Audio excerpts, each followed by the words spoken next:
Beatlemania had a firm grip on the airwaves in 1964, until an unlikely challenger emerged from the world of jazz. Louis Armstrong was a 62-year-old man when his recording of Hello Dolly climbed to the top of the Billboard Hot 100. He ended the Beatles' historic 14-week streak and became the oldest artist to have a #1 hit at that time. The world saw that familiar white grin and heard the gravelly voice that had defined American music for nearly half a century. He was the father of jazz, the man who changed the very nature of the genre. The story of the man who would eventually silence the Beatles began in a patch of New Orleans so violent it was known simply as the battlefield. Louis entered the world there on August the 4th of 1901, into a life where hunger was a constant neighbor and the streets were a dangerous school. While he was still just a boy, he found a different kind of home with the Karnofsky family. He spent his days on their coal wagon, delivering fuel to the local red light district. But the family gave him much more than a job. They fed him and treated him as one of their own, eventually lending him $5 he needed to buy his first cornet from a pawn shop. To honor their kindness and the way they embraced him when he had very little, he wore a Star of David around his neck for every year that followed. His path took a sharp turn on a chaotic New Year's Eve, when he was only 11. Amidst the celebration, he fired a blank pistol into the air and was quickly apprehended by the police. The court sent him to the colored wives' home for boys, a place that might have felt like a dead end, but became his actual beginning. Under the firm hand of the band director Peter Davis, the boy who had been singing for pennies on street corners learned the discipline of a real musician. He didn't just learn to play, he excelled, rising through the ranks to become the leader of the institution's brass band. When he finally left at home, he took his talent to the water. He found work on the Mississippi River boats, playing in the orchestra led by Faith Marable. These boats were far more than a floating stage for him. They were what he called his university. Marable was a strict leader who required every musician to read sheet music perfectly, forcing Louis to refine his raw gift into a professional craft. Floating up and down the river, he learned how to maintain a grueling performance schedule and how to speak the language of written notes, a skill that would later allow him to lead the finest ensembles in the world. The call that changed his life arrived in August 1922. Joe Oliver sent for him to join the Creole Jazz Band in Chicago. Louis reached the station carrying a trout sandwich and looking like a country rube in a heavy deacon's coat. When he stepped onto the stage at Lincoln Gardens, his appearance mattered less than his sound. He and Oliver played intricate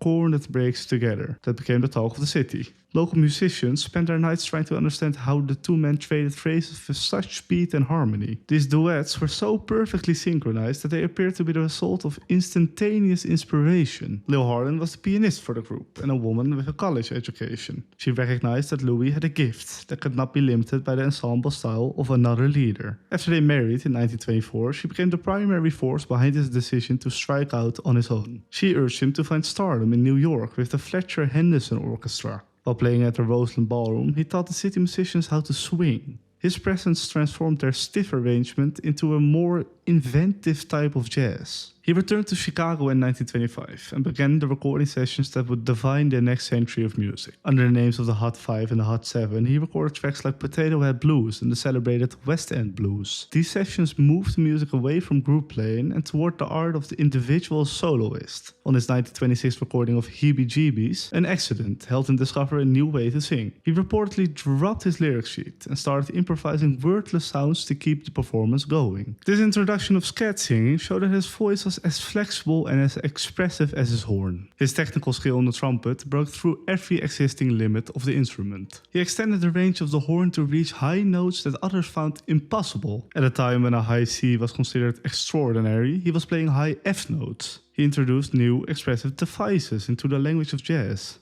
Through his use of vibrato, shakes and rips, he gave the music a personal and living quality. He moved away from the simple, bugle-like patterns of the past to create a more complex musical idea. He was no longer just a musician, but a creative force who made jazz a language that belonged to the entire world. By the middle of the 1930s, his presence filled more than just the dance halls and recording studios. In 1937, he became the first African American to lead a national radio program on the airwaves. As the host of the Fleischmann's Yeast Show, his career in cinema was equally fast, spanning over 60 Hollywood films throughout his life. He made his debut in the 1930 film X-Flame, and eventually worked alongside major stars like Bing Crosby in movies such as Pennies from Heaven and High Society. Later in his career, he appeared with Barbara Streisand in the film version of Hello Dolly and worked with Danny Kaye in The Five Pennies. These films were part of his story because they helped desegregate many motion picture theaters where his image on the screen reached a massive public, white or black. Navigating a country deeply divided by segregation required a different kind of strength and a manager who understood the dangers of the road. In 1935, he chose Joe Glazer to handle his business affairs. Glazer was a man with known connections to the Capone syndicate in Chicago, a tough figure who could provide the protection of a black entertainer required at that time. He was responsible for making sure the band had a safe bus for travel through the South, and he secured rooms in hotels where other black musicians were often turned away. Louis deeply valued this partnership because it gave him a sense of security while traveled through territories that were often hostile. He felt he had finally had a man who was looking out for his interests and who would handle the difficulties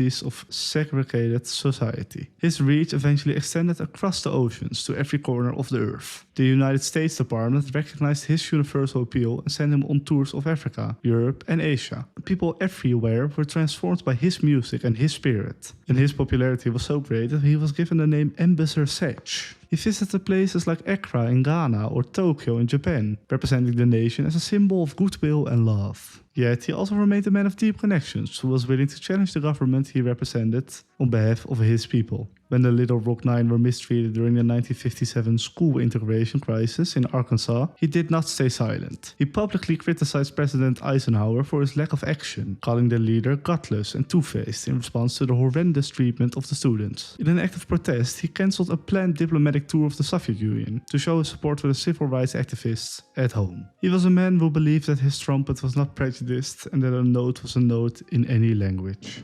This deep love for the younger generation he showed in Arkansas was later captured in his 1967 recording of What a Wonderful World. Though some listeners viewed it as a simple pop tune, for him it was a voiced meditation on the life he had built in Corona, Queens. He and his wife Lucille had lived on the same working class block since 1943. He insisted on staying in the narrow two-story brick home even when his wife wanted to upgrade, because he loved the feel of the neighborhood. He watched 3 generations of children grow up right outside his windows. And those were the faces he pictured whenever he sang the lyrics. To him, the neighborhood was like one big family, where everyone took pride in their small homes. He sat in an armchair on television and made the song sound like a personal prayer. To the people in the community, he was an uncle rather than a global star. By the late 1960s, the years of constant travel and performance began to take a heavy toll on his body. He had suffered a heart attack as early as 1959 and faced serious heart and kidney issues that landed him in Beth Israel Hospital in 1968. Despite his failing health, he refused to put down his instrument. When doctors gave him order to stop playing for the sake of his heart, he continued to practice every day in his den. The sense of duty to his instrument went back to his childhood in New Orleans, where he played a tin horn to attract customers for his employer's wagon. He famously explained that his whole life and his whole soul were found in blowing that horn. He was rather faced a risk of stage than a life without music. His final professional engagement took place at the Waldorf Astoria in 1971, and he passed away in his sleep just a few months later. Even at the end, he remained a man who lived and breathed through the notes he played. Bye.